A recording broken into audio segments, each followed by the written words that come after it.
Assalamualaikum warahmatullahi wabarakatuh. Perkenalkan, nama saya Ridwan Tajuddin, kelas HKIC, NIM 1120091.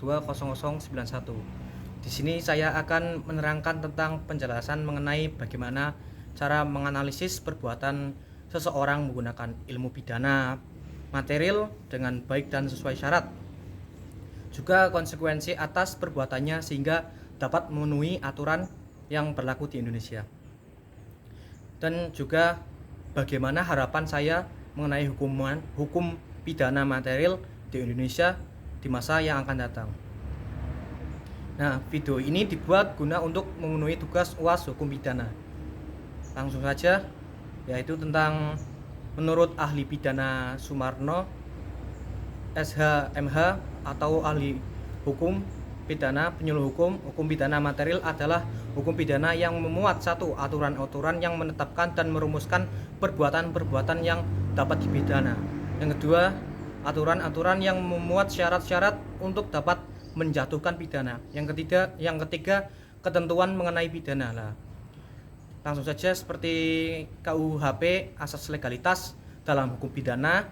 Nah, dikenal suatu asas legalitas yang mengatur dalam pasal 1 ayat 1 Kitab Undang-Undang Hukum Pidana atau KUHP yang berbunyi, suatu perbuatan tidak dapat dipidana kecuali berdasarkan kekuatan ketentuan perundang-undangan pidana yang telah ada.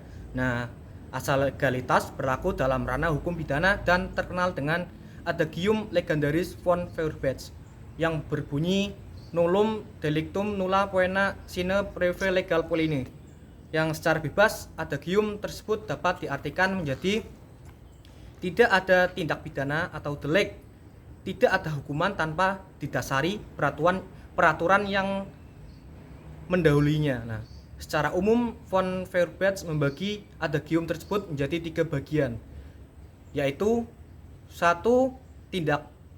Tidak ada hukuman kalau tak ada undang-undang. Yang kedua, tidak ada hukuman kalau tak ada kejahatan. Yang ketiga, tidak ada kejahatan kalau tidak ada hukuman. Nah, yang berdasarkan undang-undang. Dengan demikian, menurut hukum positif di Indonesia, seorang baru bisa dipidana jika telah ada aturan tentang perbuatan tersebut. Nah, prinsip ini merupakan asas legalitas. Contoh kasusnya adalah kasus seperti penggunaan zat kotin, di mana zat ini belum terdapat dalam UU 35 tahun 2009 tentang narkotika, yang itu kasusnya Raffi Ahmad, kan dibebaskan oleh BNN pada 27 April 2013. Nah, seperti dalam kasus Raffi Ahmad tersebut tidak dikenakan hukuman. Nah, karena tidak adanya undang-undang yang tercantum dalam undang-undang di Indonesia. Nah, lebih singkatnya lagi, ini langsung ke cara menganalisis perbuatan seorang dalam menentukan perbuatan pidana. Nah, dalam hukum material di Indonesia, yang pertama harus memenuhi asas legalitas, waktu dan tempat, juga TKP. Kemudian melihat dari rumusan undang-undang, adakah unsur perbuatan atau tingkah laku melawan hukum atau tidak. Yang ketiga, adanya kesalahan baik sengaja atau lalai. Yang keempat, penanggung-jawaban pidana, yaitu pelaku yang layak dipidanakan. Yang kelima, adanya kausalitas bahwa perbuatan pelaku menyebabkan akibat yang tidak diinginkan oleh undang-undang. Itu. Singkatnya, hukum material mengatur tentang apa, siapa, dan bagaimana orang dapat dihukum. Jadi hukum pidana material yaitu mengatur perumusan dari kejahatan dan pelanggaran serta syarat-syarat dapat dihukum. Yang kedua yaitu untuk harapan saya sendiri terkait mengenai harapan hukum pidana material di Indonesia pada masa yang akan datang. Harapannya yaitu ada pembaruan mengenai hukum pidana.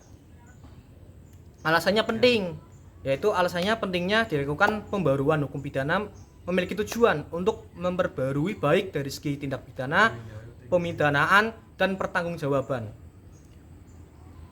Mungkin hanya itu yang bisa saya sampaikan. Mohon maaf jika kurang dipahami atau banyak kesalahan tutur kata. Mohon maaf.